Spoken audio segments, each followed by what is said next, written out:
This is Dr. Roy Fleischmann, and I'm going to talk to you about disease measures in rheumatoid arthritis. The first topic is remission criteria and evaluation, and whether or not DOS remission itself is an acceptable goal. So the first study is one which shows the difference between remission and low disease in rheumatoid arthritis, and it's a Dutch experience.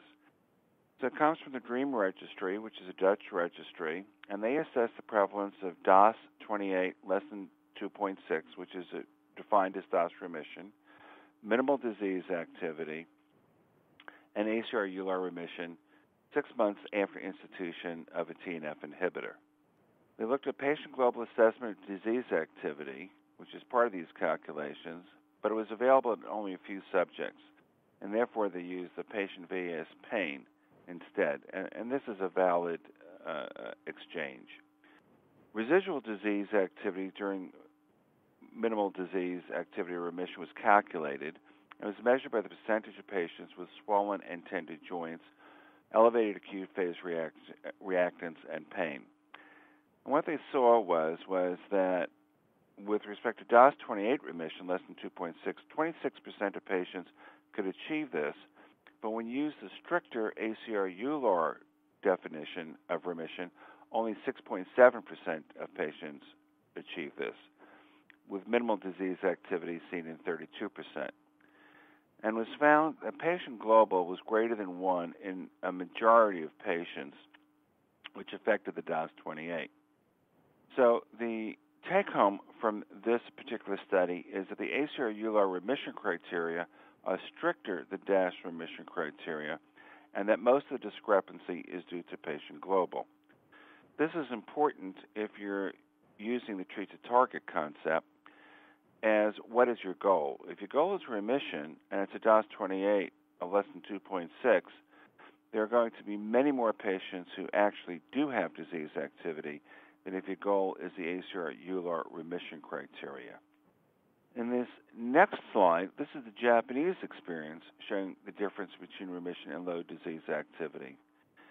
The IORA cohort, it's the Institute of Rheumatology, RA Japanese observational cohort, assessed patients in DOS remission, defined as less than 2.6, for the prevalence of ACR EULAR, Simple Disease Activity Index, or SDI, and Clinical Disease Activity Index, or CDI, remission. They had over 5,500 patients, of whom approximately 39%, or about 2,100, achieved DOS remission, less than 2.6, with a mean DOS of 1.98. Of these 2,000 patients, only 1,169, or 54%, were in ACR EULAR remission, 1,600 were in SDI remission, and 1,500 were in CDI remission. So the take-home message here is that ACR EULAR remission is harder to achieve than SDI or CDI remission, and both of those are harder to achieve than DOS remission. And what they noted was that patients in ACR EULAR but not DOS 28 remission had a lower global assessment of disease activity and fewer swollen joints, which is what one would expect in order to be able to achieve the ACR EULAR remission. So again, the ACR EULAR remission criteria is stricter than DOS remission criteria, and most of the discrepancy is due to patient global, once again, but also in this cohort, swollen joints. Well, what does this mean? So do patients in ACR EULAR remission have better function than patients in DOS remission? If they don't, then the difference is not important. If they do, then it is important. So this was a study out of Germany. It was the rabbit cohort, 4,500 patients versus normals, 9,000 patients. 2/3 of these were on biologic DMARD, and 1/3 were on traditional oral DMARD, such as methotrexate or leflunomide. At 12 months, 4 to 5% of patients achieved ACR EULAR remission, 7 to 8% achieved SDI remission, which is defined as less than 3.3, and 19 to 22% achieved DOS remission. As you can see in the graph on the right, that 62% of the ACR-EULAR patients who had remission had normal function based on this Hanover Functional Status Questionnaire, which is similar to the HAQ. And there were much lower numbers in patients who were on, who had a DAS remission, whether they were on biologic or DMARDs or TNF inhibitors. And the decrease in the ACR-EULAR remission with the improvement in the HAQ was seen in both patients on DMARDs and TNF inhibitors. So the conclusion here is that patients in ACR-EULAR remission have functioned similar to normal, because the normal is shown here as well, and the DAS28 remission is not as good a predictor of function. So again, if you treat to target, as I do, your goal should be remission, and the ACR-EULAR remission is a better measure than DAS remission. The next slide talks about patients in ACR-EULAR remission and their function, quality of life, and work productivity, and it compared the DAS28 low disease activity and CDAI low disease activity to DAS remission and ACR-EULAR remission. And you can see that in each of these categories, the SF-12, the mental component of the SF-36, work time missed, in terms of RAPID-3, there was a statistically significant difference favoring those patients who are in ACR-EULAR remission. So the conclusion here is that patients in ACR-EULAR remission have functioned similar to normal. DAS28 remission is not a good predictor of function. That's two studies at ACR which show the same. And again, the impact of different remission criteria on functional ability. And this is almost 6,000 patients with rheumatoid arthritis from the NORMAD, the NOR-DMARD registry. That's the Norwegian DMARD registry. Starting DMARDs, almost 4,000, or biologics, almost 2,000.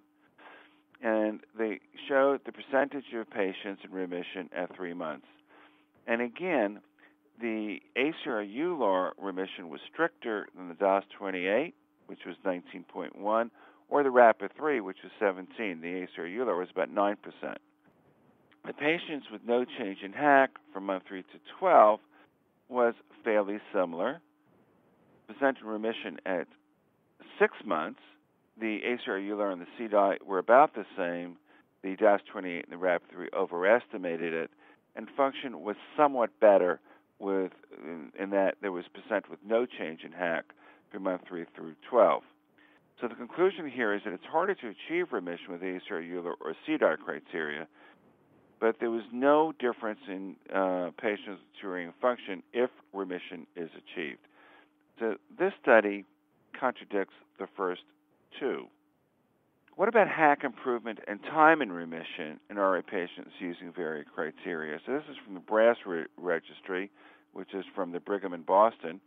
And it's 871 RA patients with greater than 2 years of follow-up.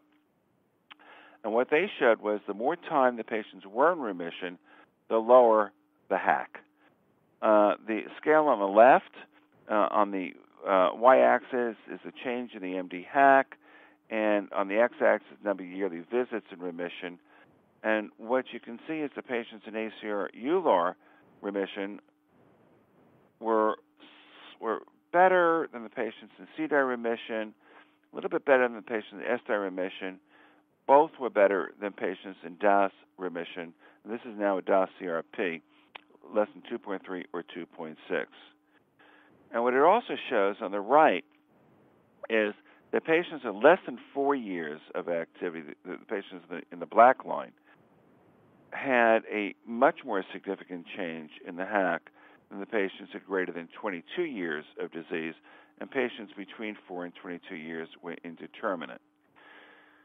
So the conclusion here is the duration of time in remission, regardless of measure, correlates with HAQ improvement.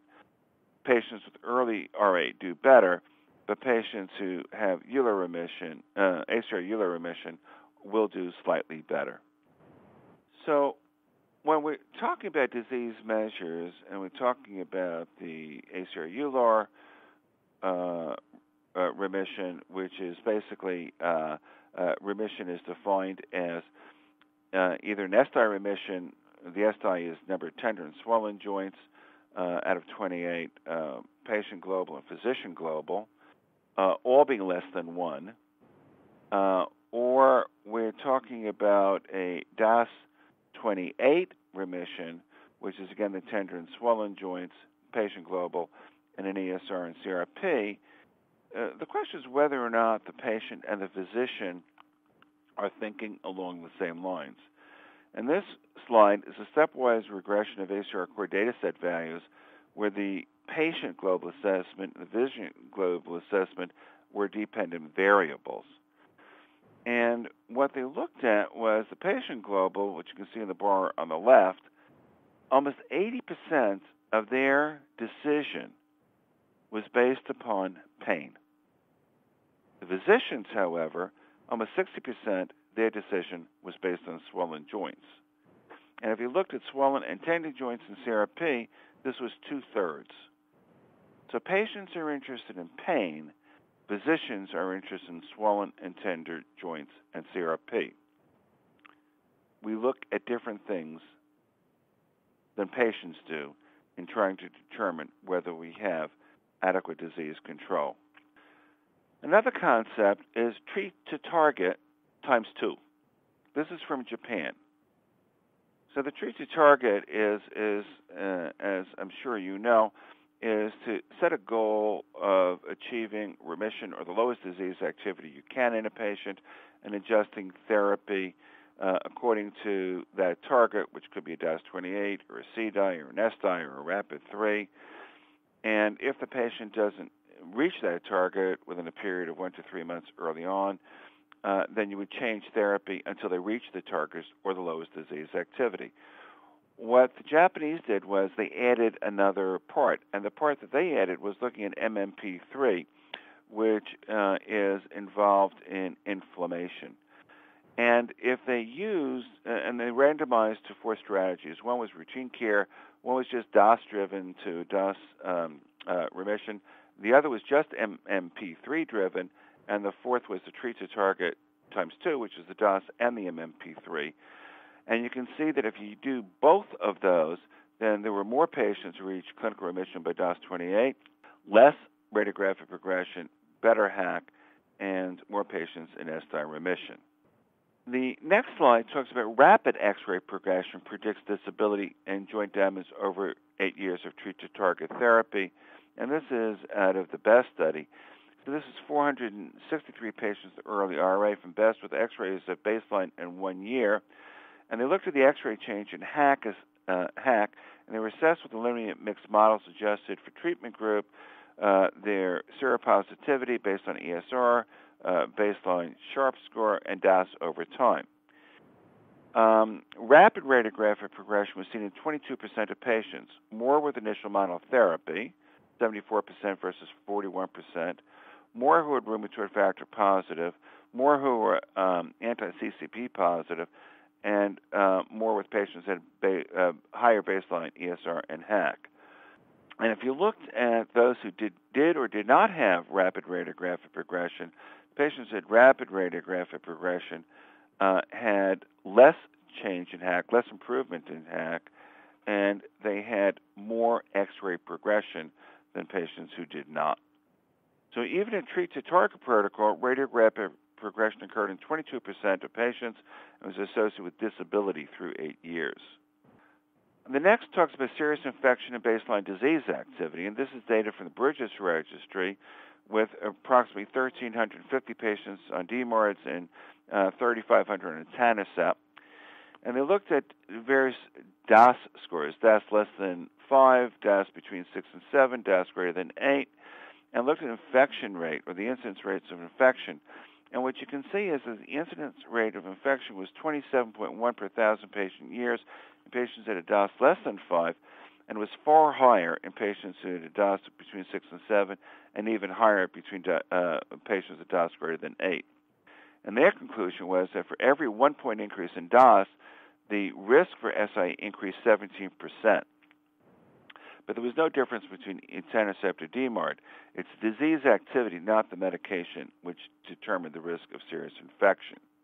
The next is cardiovascular risk in RA, and it's independent of disease duration but varies with disease activity. So these are 850 patients who were followed, 90 at a first cardiovascular event, which were MI, cardiovascular accident, or heart failure. And the cardiovascular risk was decreased only in those patients with a DOS-28 less than 2.9 over time versus other group. This was statistically significant, and it's well shown in the graph on the right. There was no difference in survival distribution between disease duration, whether it was less or greater than 10 years. And there was no risk of atrial fibrillation in RA patients. So RA duration does not aggravate cardiovascular risk over time. Cardiovascular risk is lower only with a DOS-28 of less than 2.9. So treating to a target low disease activity is not just important for pain, swollen and tendon joints and progression, but also for the comorbid diseases, in particular cardiovascular. The next slide is ultrasound, and more and more of us are doing ultrasounds, and the question is whether a scan of 7 joints is enough. So this is a number of patients with rheumatoid arthritis, psoriatic arthritis, ankylosing spondylitis with peripheral arthropathy, and undifferentiated polyarthropathy, with a mean duration of disease of about 8.5 years. And after the baseline ultrasound, they were started on DMARD or biologic therapy. And the DMARD patients looked at ultrasound, ESR, CRP, and DOS-28, and there was a significant decrease after 12 months with no difference in erosion. The same was seen in patients on biologics for the first time after a DMARD. And synovitis on clinical or ultrasound exam predicts radiographic progression.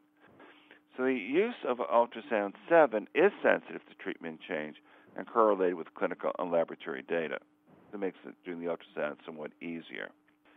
This next slide I picked because it is so graphic. It's using zero light to monitor treatment response. It's a fluorescence optical imaging method.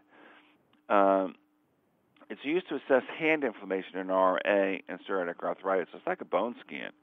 Early phase imaging showed good agreement with clinical examination, power Doppler ultrasound, MRI, and less with regular ultrasound. And the change from baseline was significant for all scores except for the FOI-ASP1.